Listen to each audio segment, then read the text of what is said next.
Rick Wilson. Hey, Molly, how are you? Oh, living the dream. Living the dream. Um, I feel your pain, friend. it's funny because we're talking about Trump world, and we were just off camera talking about how it does feel like Trump is really the Trump base is really splintering. Oh, yeah. I mean, we're seeing it in the polling where Right.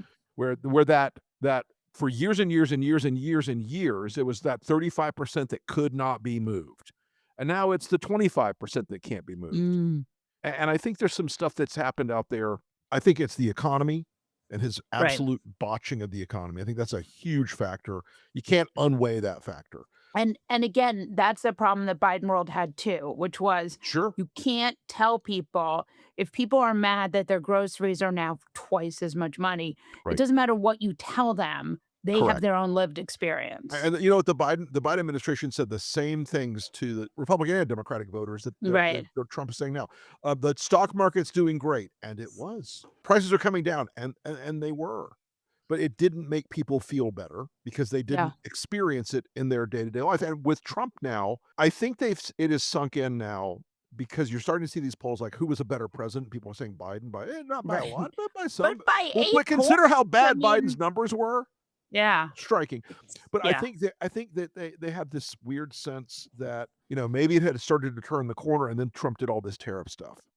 Yeah. And that stuff is hitting very much in the face of a lot of conservative voters. There was an article in the Journal that, that Ford is closing the big EV plant they built in Kentucky. And as Andy Brashear said, those people all voted for Donald Trump. They all voted for Donald Trump. One of the things I'm struck by, and we saw a lot of politicians go on the Sunday shows and talk about Robert Garcia has really been an effective messenger on this. Yes. We had these Pam Bondi hearings on Wednesday where she completely she tried to do MAGA and women, basically, if you do a hearing, what Donald Trump wants is he wants a Brett Kavanaugh. He wants Right. angry. He wants JD Vance. He wants yelling. He Was wants, why don't drama. you, Yeah. right? Why don't you thank President Trump for the economy? The How Dow's at dare you? 50,000. Right. 50,000. And what I think is so important about that is that it's not available to women. And because our culture's so I mean, it's not really available even to JD Vance. I mean, when he did it, it was a Right. disaster too. But it was like it just was very jarring even to MAGA But world. Molly, I think what was very jarring to MAGA world, and I don't wake up in the morning and think of them as like a flowing river of compassion as a rule. No. But I think the ugliness of Bondi's performance, the thing that Mhm. really struck people on every side politically was she wouldn't turn and even meet the eyes of the victims of Jeffrey Epstein. She wouldn't even Yeah. look at them. And so I think and I think you're right, that performative table How tossing dare behavior, you? Yeah. it's much harder for women to do that in our society as a rule, but it's Right. even worse when you saw that Bondi's entire performance felt so calculated and so cruel, and Mm. and and those women behind there, folks, are the tip of the itty bittiest part of the iceberg you can see of Right. Epstein's victims, and Bondi was basically saying, "Here's my middle finger." Yeah. It's also I mean, you have these old videos of Bondi saying, like, "We're gonna get sex traffickers," and then there's just the reality that, like, if our government isn't against people who sex traffic children, then what are they against? I it is it apparently they are against peaceful protesters. Right. Apparently, they are against, anybody who dares to criticize the administration, as we're seeing increasingly with their political enemies on their side as well. Yeah. When Thomas Massie is told by the FBI guys, "We're gonna come after you and your staff Yeah. if you keep doing this." I don't know. It strikes me that they have a lot of names on this list of people who are still alive and active and powerful and wealthy, and every time Pam Bondi was asked about that, even when the questions were not tenditious or pointed, the answer was, "Ha ha, there's an illegal immigrant in your district who once committed a Right. murder." Right. No, I mean, it was the worst kind of whataboutism, but I think it is worth just for a minute, like when MAGA World after that performance, that Bondi performance, we did see a lot of members of MAGA world saying she should resign. Yes. And this is the thing Trump has a problem with is so his whole thing is he's not going to fire anyone because he thinks it makes him look weak. Right. It makes the But media win. right, but here's the problem. If you don't fire anyone, then you never get a scapegoat. And Mhm. she would be quite an easy scapegoat for some of this. And so would Stephen Miller, and so would I mean, there are any number of people you could throw under the bus here. And I just wonder if ultimately, if not doing that affects his polling. Oh, look, I think we have reached the point where the blowback of Epstein is so deep into the Republican base, and a lot of them, they don't wanna tell a pollster that, they don't wanna say it outright, but a lot of them have said it outright. A majority of Republicans do not believe Trump is being truthful about Jeffrey Epstein. Right. That is a terrible indictment of this man, and I think you're right about the scapegoat problem, and I have a theory of the case, and you pointed this out on Twitter, I think, this weekend, that Tom Barak, who is now the ambassador to Right. Turkey, a very, very, very, very, very close friend of Donald Trump, one of his, Right. cronies, is not only in these files, but in a way that any rational reading of the communication between Barack and Epstein, you'd be like, "Well, hello? What?" No. I think he may have to find somebody, a Les Wexner or a Tom Barak, to say, you're off the reservation. That's the guy. That's the bad guy. Look over there." I don't think it'll work. I think the pressure in the system is building and building and building. But if you were advising this guy, I mean, let's just talk about this for a minute. If you were in this White House, if you were working with Susie Wiles, wouldn't you say, I mean, Howard Lutnick, this guy does nothing for you. No. He clearly did. I mean, CBS has reported that he had a business with Jeffrey Epstein. They Right. signed an LLC together. He's clearly lied He about his lied, and he's lying as recently as last month, he was lying about this. I'm sorry, December, excuse me, 2 months ago, he no, was lying about this, and he would be an easy one in a lot of ways, but he is also one of those people that Trump views as one of his ambassadors to Wall Street, right. Which and is I not think true, it's by not the way, true, because he's but totally, that's yeah. like Trump thinks David Sachs is the genius of all AI. Not again, Yeah. not true, but Well, I but mean, you can Trump think a believes lot of many things that things. aren't true. Yeah. Yeah. I mean, I just wonder like one of the things we see with Trumpism is that he rejects so much of the sort of traditional political, if you're in a ditch, he keeps digging. Yeah. If you're and I just wonder if ultimately that is the smart play at this moment. I don't think it is actually because again, this has now transcended what feels like an ordinary political problem. This isn't like our tax bill is going to do this instead of that, or our trade policy is going to do this instead of that. This is now the entire administration is engaged in a massive cover up of a of the global pedophilia sex ring they always claimed was out there. Which the rest of the world, I mean, like the King of England is like, Yeah, if investigate my my brother's brother. guilty, he's going to Send him jail. to jail.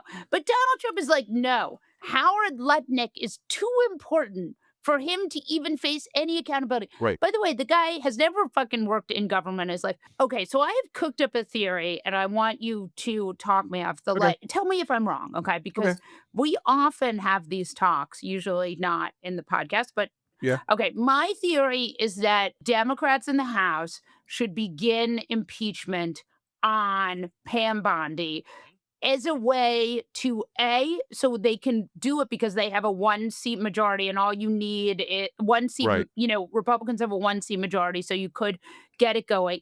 You don't have to get removal in the Senate because who cares? It's all about the trial in the House. You get accountability on Epstein. You get to find out who's covering up for who, and you get real fulsome hearings and trials. Molly, I believe that without accountability, this will allow some of the worst actors in our politics and our business community to skate. Right. And I think Pam Bondi, as Ted Lieu caught immediately the other day, she perjured herself before the committee and has done so repeatedly. She has repeatedly shown contempt for the Epstein Transparency Act. She has repeatedly engaged in obstruction of justice. They have her dead to rights. And I Mhm. gotta tell you, that I don't think you would have fewer than 5 Republicans who would say, "Yeah, you're right," because 'cause they're frustrated too.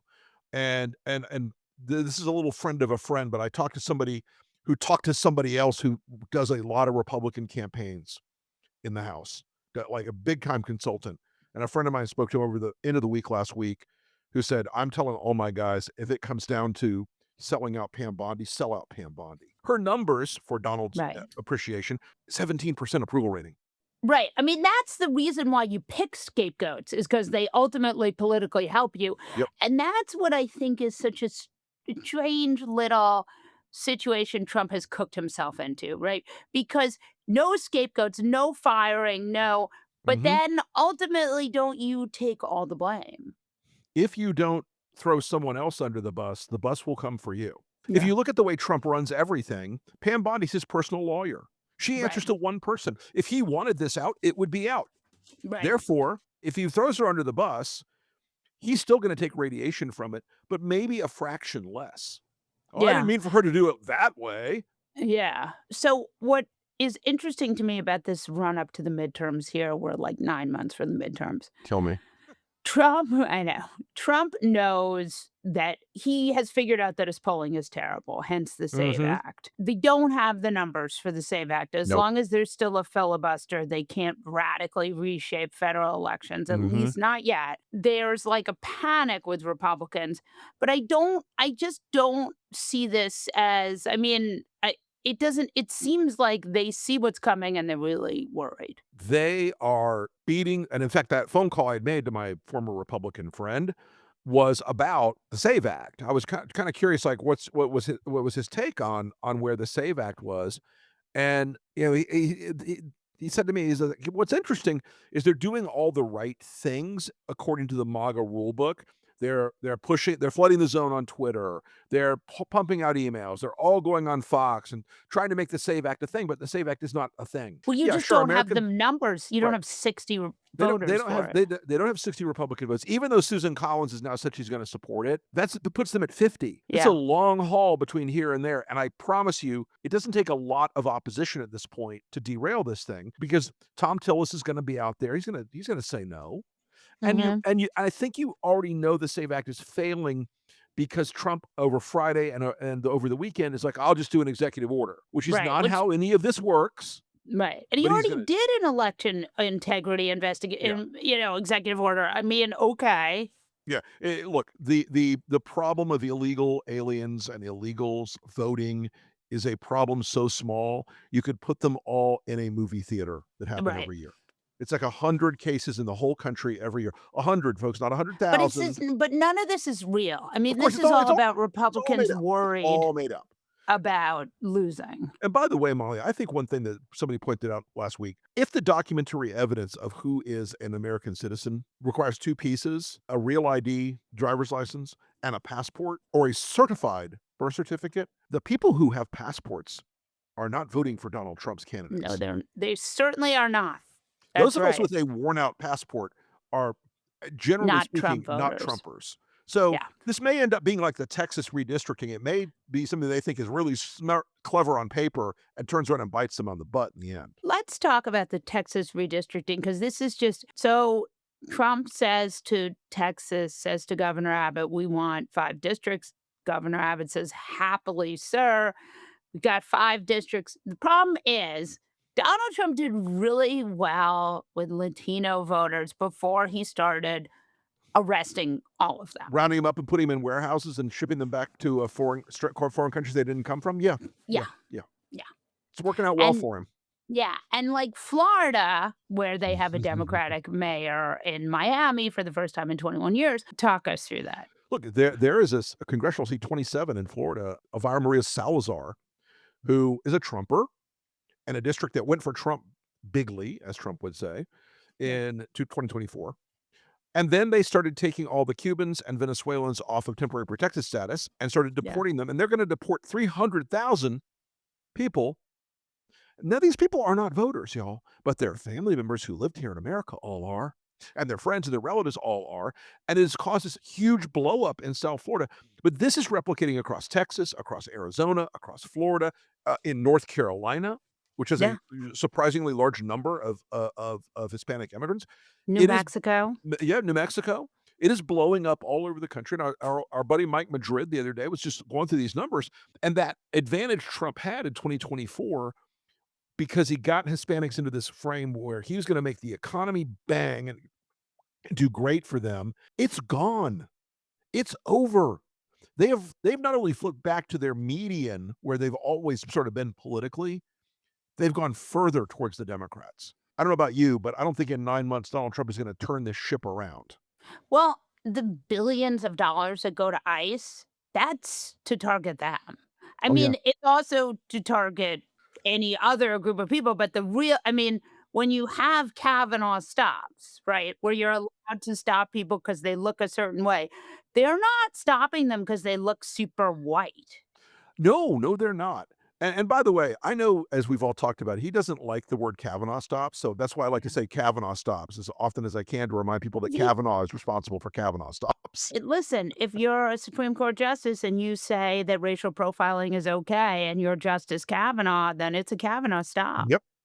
Yes, it is. And then that gets us to the moment where we are in right now. We see Trump is unpopular. We see what do you think Democrats should be doing at this moment? Because we're already getting into what should Democrats do world, which is very annoying to me. I wanna keep reducing this down to the simplest possible formulation for Democratic candidates that are out there. People are hurting economically like crazy, okay? And so Mm, the phrasing that I like to use when I talk to Democratic candidates that I want them to go out and say is, "This is crazy. Trump is doing this. We're going to fix it." That is not a policy paper. That is not a long disquisition about what you wanna do about climate change or tax rates or any other thing under the sun.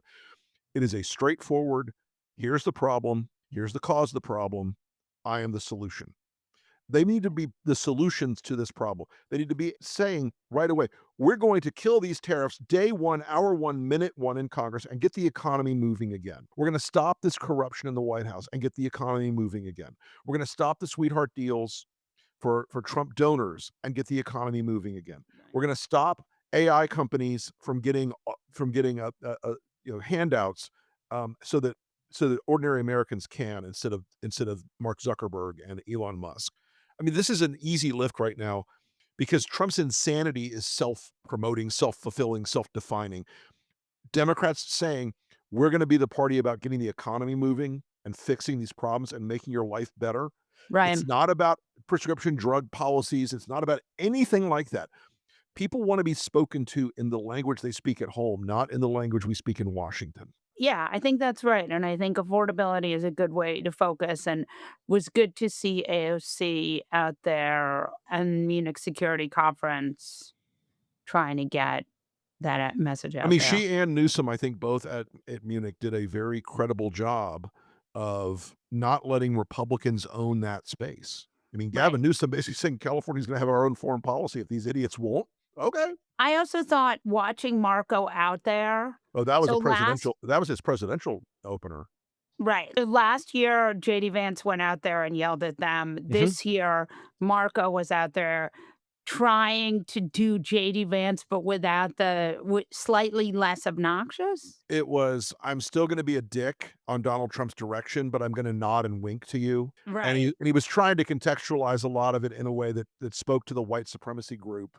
You know, like, "Our special culture, nudge, nudge, Yeah, not those yeah. other people," you know? Pay no attention to my last name, Right, right. Pay no Rubio. attention to the Yeah, fact that Marco will be on the list, yeah. as soon as the, Nick Fuentes purges begin.